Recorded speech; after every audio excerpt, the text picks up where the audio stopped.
Greetings, family, friends, and survivors. Well, it looks like the sun's going to come out a little bit today. And I did some research. Man, it's really hard. It's like pulling teeth hard doing research, trying to find out exactly what the charge parameters are for my particular batteries. You can't get a straight answer out of Interstate. But there's other companies that list their batteries, that sell, the wholesalers that sell their batteries. They're willing to give you the information, but Interstate's not willing to give you the information. That's very frustrating. But my particular batteries, they're L16HCs, and the HC stands for high capacity, and has a different specific gravity than the renewable energy batteries do. And they're also heavier plates than the RE. Not a whole lot heavier, about 12 pounds per battery heavier for the HC.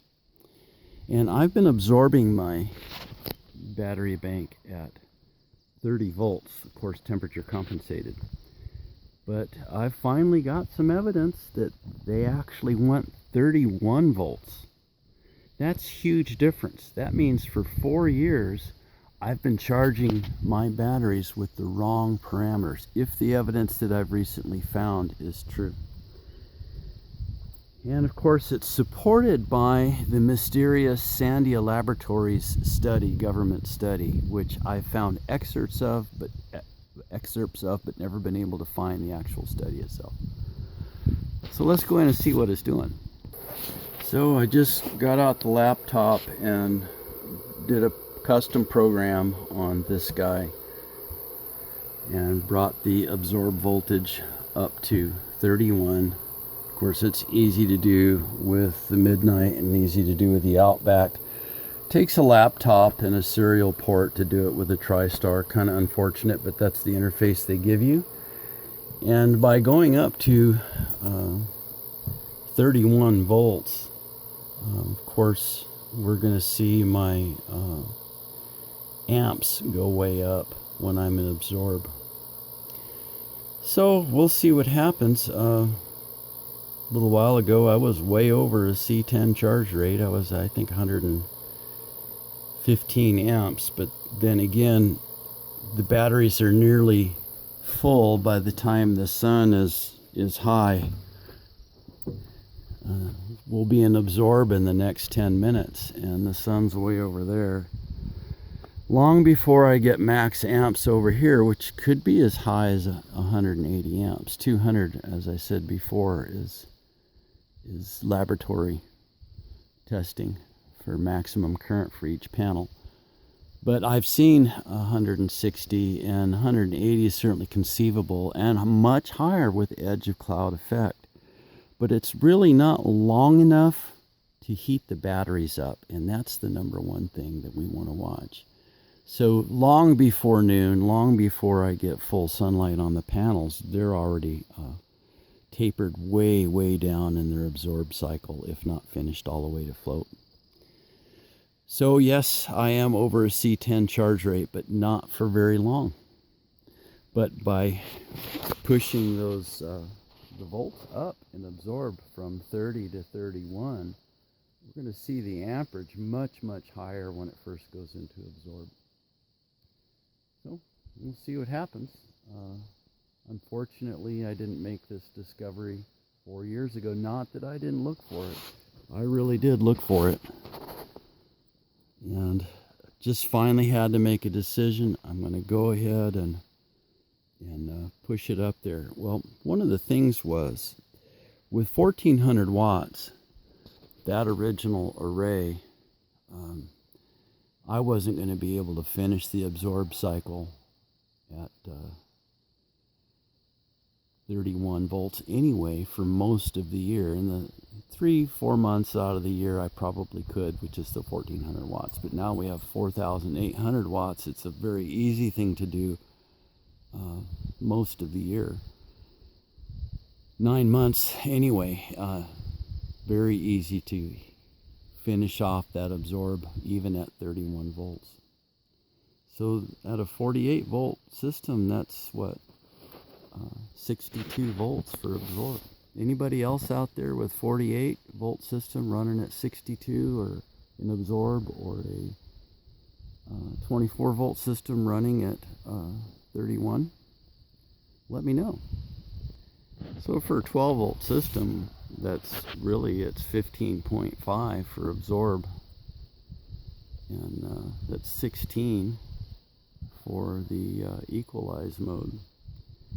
And that's exactly what the Sandia laboratory says.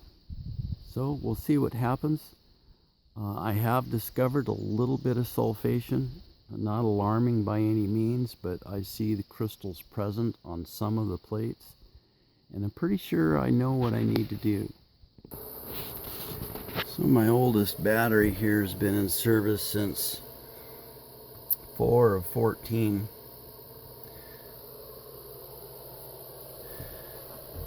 So they're almost 4 years and a month. And I think I know what's going on. When I put this system in, I put it in, of course, the whole thing out of pocket, but I used a lot of the stuff that I had, and we didn't have a whole lot of money to throw at it. And I had some, my oldest son gave me some welding cable, and it's 2/0, but it's 40 years old, and it's got oxidation, red oxide, which is a oxidation on copper, looks kind of like tarnish. And I took a wire brush and cleaned out as much of it as I could before I crimped them, but I did not ohm these out to see if they were all exactly the same. They're measured the same length, but if I got one cable out of all of the interconnects, just one cable that was not as clean as the rest, just one, that's all it would take. And so what I'm seeing here is just a little bit of sulfation. I think my worst battery is here, and it has lags behind in specific gravity. It's still to spec, it's still up saying it's fully charged. Always has. The specific gravity's always been where it's supposed to be. But I am seeing just a little bit of sulfation. And it's just like a white crystal you can kind of see forming when you look down in the plates. And not all of them, not every battery, just enough to make me say, hey, something's going on here, I want to make a change. So I ordered some more Xylene, 2/0 Xylene multi-strand, and so I'm going to change all of the old cable out. So these 3 interconnects are old cable, these 3 interconnects are old cable, and then probably what's just as bad is the negative that goes up to the shunt is the old cable, and then from the bus bar to the shunt is the old cable. We do have this battery connected diagonally, so you've got 4 in series, 4 in series, and then they're paralleled, but you pick up the positive on one string and the negative on the other string with a jumper in between. And this jumper here between the 2 banks is brand new, and this jumper was newer but not the same age and not exactly the same length. So there's a major problem. The jumpers between your 2 strings need to be exactly the same age and the same length cable. The line going to your inverter is not as critical. I mean, how are you going to get the resistance exactly the same when it has to go through a shunt? But by using old cable on the negative side is only adding to the problem. But that's not as big of a problem as having different length jumpers or different length interconnects or different age cables that are used and oxidized. Those are all major issues. And so what happens is you'll get, wherever there's a high resistance connection in the cable, that battery is going to really lag behind. And that's not a good thing. So I ordered some more cable, enough to replace everything that was used and then some. And we'll bring that back up to snuff and change the parameters really to Sandia Laboratory specs. So if you want to Google that, good luck at finding the original PDF file. But Sandia Laboratories was a government study for renewable energy using L16 batteries. And you'll find that the setting for a TriStar has a setting. Let me show it to you in the manual. You see here when you change the dip switches on a TriStar, for this number 7 is an L16 setting, and you'll see here that it's the absorb is 15 volts for 12 volt, which would be 30 for a 24 volt.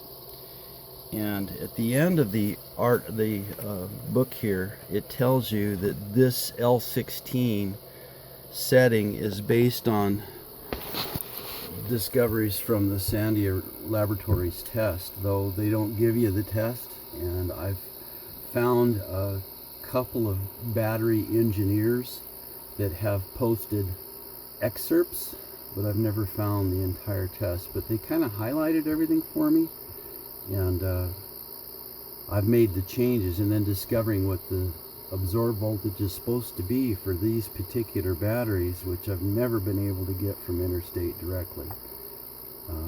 That ought to make a major change. We're talking about a 1 volt difference in absorb. That's huge. And of course that's going to see current higher as it tries to climb to that absorb voltage. And we're also going to see the temperature coming up, but we also should see any sulfation that's in there disappear over time unless it's become hardened. At 4 years old, in the Pacific Northwest, it's probably common to see a little sulfation anyway, but I don't want to see any, because I want to get a whole lot more than double my money on these. I'm hoping to get 16 to 18 years out of these batteries. Time will tell. Everything seems normal. They run normal. They hold a charge. There isn't anything that's showing up, but just a little bit of sulfation, and I'm not sure that you'll be able to see it, but let me grab a flashlight. Kind of a juggling act here.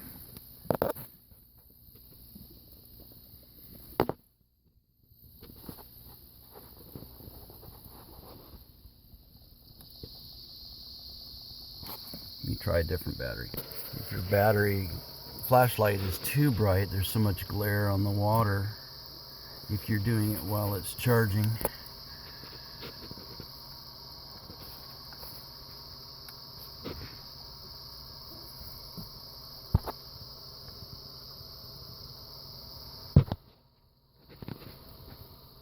boy, that's hard to do.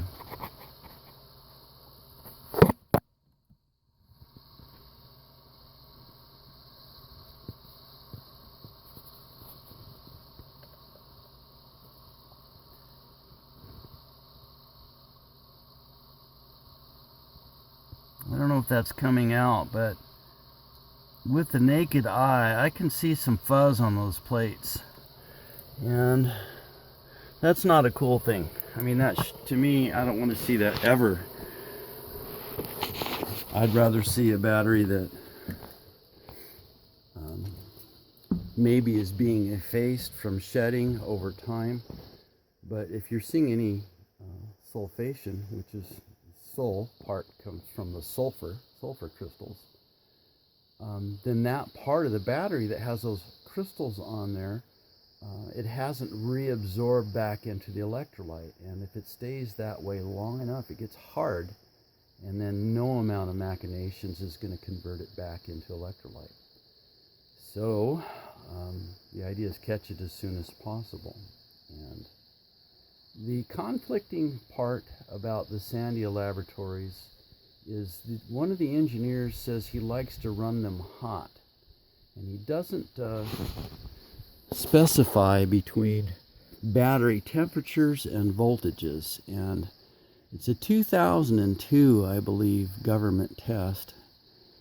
And I think what he was saying, if you read the language, he was talking about running them hot. He was talking about voltage, because they do record the voltages that they use, but not battery temperatures per se relative to that statement.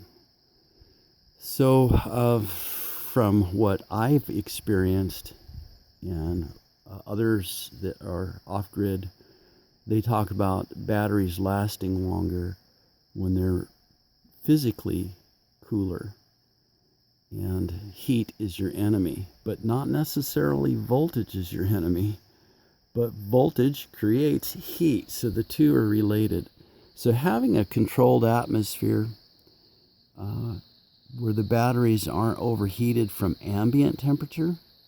So if your batteries are in 100-degree heat, and then you're cranking this voltage up so your absorbed voltage is elevated like that, then you're going to definitely get some heat. And as your batteries get older, they're going to have more internal resistance, and resistance in electricity equals heat. So I recommend going with exactly what your battery manufacturer says, and then proven by what you observe with a specific gravity. And get a refractometer, that's what I use. And using a refractometer that's calibrated and a temperature compensation chart, and you can know exactly what you're looking at. But you have to be able to get the information from your manufacturer. And it seems to me that the companies that have good warranties, like Trojan does, and Rolls-Royce does, and I think the Solar One batteries, and then GB, all of the forklift batteries, all the ones that actually have reasonable warranties on their batteries give you all that information. The ones that do not give you warranties quite often don't. And I wonder if that's so they can point to not having the right charge parameters. At any rate, the interstate batteries, at least locally, they only give a 6-month guarantee on this battery. That's it.